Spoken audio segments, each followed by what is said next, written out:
L'accident s'est produit d'une façon spéciale et terrible.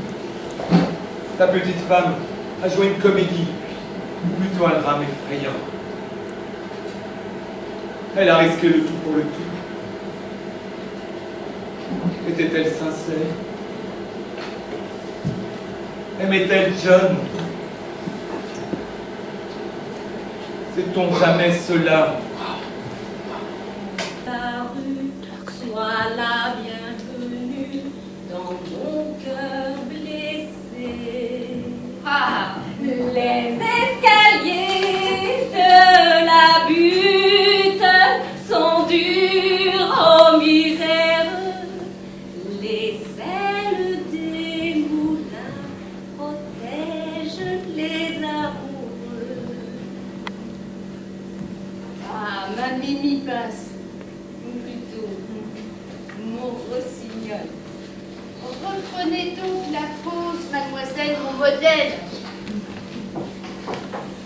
C'est interminable. Oh, je suis là et je m'ennuie à mourir. Ah, la gratitude des femmes. Je peins un portrait de toi si beau que Monsieur Ingres lui-même en aurait été jaloux. Et tu peux cela. Je ne suis même pas payée. Les autres peintres, eux, Ma muse adorée serait-elle vénale? Moi, je t'offre le plus beau des trésors. Mon amour. tu m'aimes un peu, Ah, beaucoup. passionnément, À la folie. pour toujours. À jamais, je veux vivre avec toi d'amour et d'eau fraîche. Le bonheur, ça n'est pas gai. Alors il s'agit de deux contes de Maupassant, l'un qui s'appelle Le Modèle et l'autre qui s'appelle Mademoiselle Miss Harriet. En lisant moi je connais beaucoup les textes de Maupassant, mais en les relisant, je me suis aperçu qu'il y avait un point commun qui était un peintre. Alors comme on est à Étretat, c'est là où Monet allait peindre, hein. Et deux femmes donc sont amoureuses du coup d'un peintre. Et moi j'ai réuni donc les deux contes pour en faire une seule pièce. Tu oses dire ça à celle que tu appelais ta muse il n'y a encore pas si longtemps? Oui, comprends-tu? S'amuse de rendre ta rengaine à longueur de journée. S'amuse d'écouter ton babillage creux. Continue. Et moi? S'amuse de compter chaque sou pour acheter de quoi ne pas mourir de faim? S'amuse de vivre dans ce taudis et d'être la servante d'un futur peintre célèbre et riche? Tu n'es qu'un muse! Je te déteste! Eh bien, détestons-nous! Mais laisse-moi peindre, bon Dieu! Ça démarre au début sur quelque chose de très très grave, hein. Oui. Une femme estropiée sur un fauteuil roulant, etc. On comprend pas pourquoi. Et à la fin, quand on va la revoir 2 demi-heure plus tard, on aura tout compris ce qui s'est passé. Alors ce qui s'est passé, c'est que ce jeune peintre, plein d'ambition et ayant moins de scrupules avec les femmes, va trahir en fait l'amour absolu des deux femmes. L'une étant son modèle, sa maîtresse et son modèle, qu'on sent avoir été abandonnée. On sent qu'en elle, quelque part, elle était abandonnée. Et l'autre côté, c'est une moins jeune femme anglaise, sorte de sœur laïque qui est toujours avec son missel et qui s'émerveille devant la beauté de la nature où Dieu a posé sa main. Et puis donc les deux vont tomber complètement amoureuses, mais j'ai envie de dire à en mourir, de ce jeune peintre, et le drame va survenir. L'une essaye de se suicider en se jetant du toit et devient estropiée à vie, et l'autre se suicide dans un puits. Il y a toute une nuance de sentiments, etc. et tout. Le peintre lui-même n'est pas non plus, entre guillemets, un salaud, parce qu'il éprouve quelque chose. Il est honnête. Mais des fois, voilà, il est honnête, et des fois il sait pas trop où il va, il sait pas qui il est. Mais à travers ça, d'un seul coup, il se met à grandir, c'est-à-dire que à la fin, il renonce à la peinture, il va passer sa vie à s'occuper de sa jeune maîtresse qui est devenue estropiée à vie, et à aller de temps en temps sur la tombe de Miss Harriet. Voilà. Et à la fin, Maupassant lui-même passe avec un ami et dit qu'il envie ce peintre. Et son ami lui dit: mais comment pouvez-vous l'envier? Tout ce qu'on vient de voir là, c'est d'une tristesse absolue, c'est tragique, c'est dramatique. Et là, Maupassant dit: mais le bonheur, mon cher, ça n'est pas gai. De moi-même.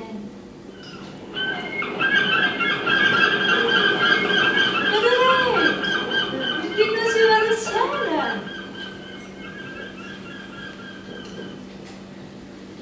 Dieu est grand. Dieu est si grand.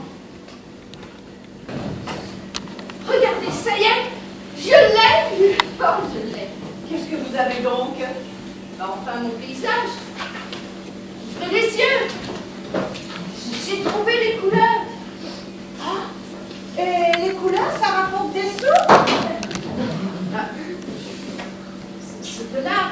c'est la beauté.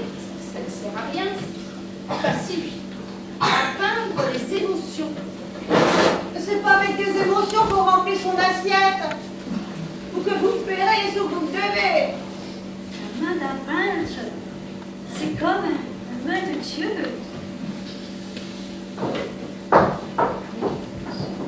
La main de Dieu? Tu crois que je ne vois pas où tu la mets, toi, ta main de peintre? Hein? Calme-toi, Mimi. Me calmer? Tu crois que je ne vois pas ton petit manège avec la boniche? Quoi? Avec la Marie? Oui! Avec la Marie! Cette grosse vache! Ce salaud la tripote en cachette quand elle va changer la paille à l'étable! Je venais vous annoncer mon départ pour l'Angleterre. Mais partons ensemble. Nous discuterons de l'art et de Dieu dans le train. Non, cela ne se peut pas. Pourquoi non? Miss Ariel, je souhaite plus que tout au monde faire votre portrait. Un portrait de moi. Mais je ne suis qu'une ombre. Une transparence. Acceptez. Je vous en supplie.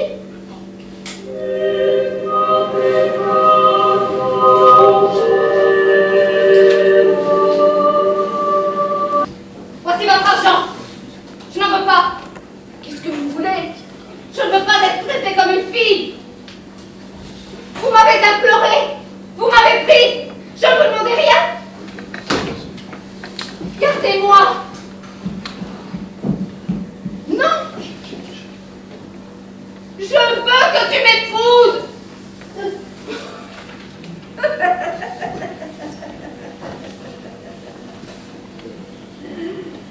Eh bien, puisque nous en sommes à parler de mariage, je t'annonce que je vais épouser Miss Ariel.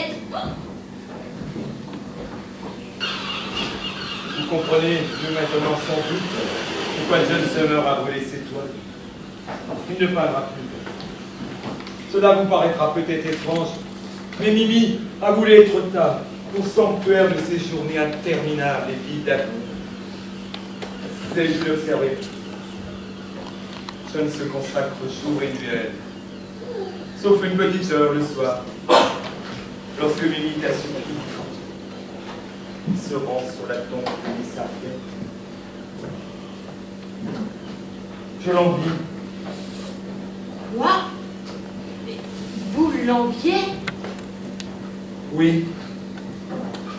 Pour John Summer, le sacrifice par elle de ces deux femmes est un acte d'amour absolu, qu'à ses propres yeux, sa légèreté ne méritait pas. Il semble être reconnaissant au destin de ce bonheur. Comment pouvez-vous appeler cela du bonheur? Ce sont deux drames terribles, d'une tristesse déchirante. Offenbach. Jacques Offenbach. Cela ne vous dit rien? Mais si, voyons.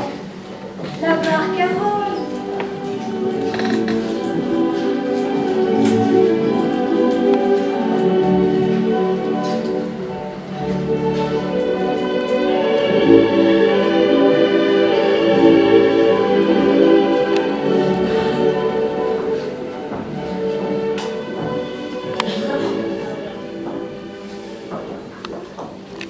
Offenbach était-il, lui, un être du bonheur?